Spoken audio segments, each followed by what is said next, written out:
ప్రభు అయిన యేసుక్రీస్తు నామంలో మీకు సమాధానం కలుగునుగాక. షలోం.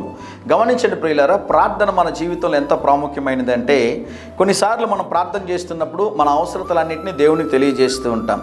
ఆలోచన చేయండి ప్రియులారా, మీకున్నటువంటి సమస్య, మీకున్నటువంటి ఇబ్బంది, మీకున్నటువంటి అనారోగ్యము, మీకున్నటువంటి ఆర్థిక సమస్య, మీ బిడ్డల జీవితంలో జరుగుతున్నటువంటి కార్యాలు, ప్రతి విషయం కూడా దేవునికి తెలుసు. అయితే మనం ఎందుకు ప్రార్థన చేయాలి? దేవుడికి అన్నీ తెలుసు కదా. అయితే గమనించండి ప్రియులారా, ప్రార్థన చేయడం ద్వారా దేవునికి మనము ఇన్ఫర్మేషన్ ఇవ్వడం లేదు.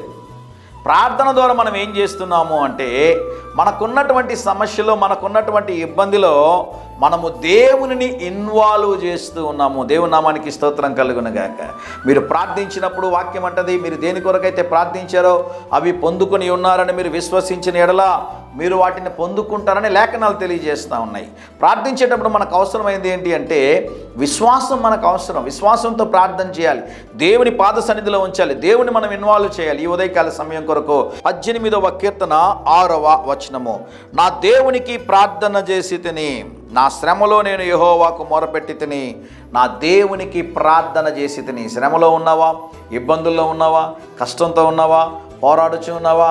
అనారోగ్యంతో ఉన్నావా? నీ దేవునికి మొరపెట్టు, నీ దేవునికి ప్రార్థన చేయి.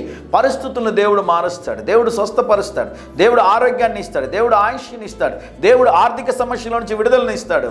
దేవుని ఇన్వాల్వ్ చేయడం నేర్చుకోండి, ప్రార్థనలో గడపడం నేర్చుకోండి. దేవుడు గొప్ప కార్యాలు మీ జీవితంలో జరిగిస్తాడు. ప్రార్థనలో స్థిరులై ఉండు, మెలకువగలిగి ప్రార్థన చేయండి, విశ్వాసంతో ప్రార్థన చేయండి. ప్రార్థన మీ జీవితంలో గొప్ప అద్భుతాలను తీసుకొని వస్తుంది. ధైర్యంగా ఈ దినాన్ని ఎదుర్కోండి. దేవుని సన్నిధి మీకు తోడుగా వచ్చునుగాక. ప్రియ పరలోకపు తండ్రి, ఈ దినం మా ప్రియులు తలపెట్టే కార్యము అంతటిలో జయమును అనుగ్రహించుమని యేసు నామములో ప్రార్థిస్తున్నాము తండ్రి. ఆమేన్, ఆమేన్.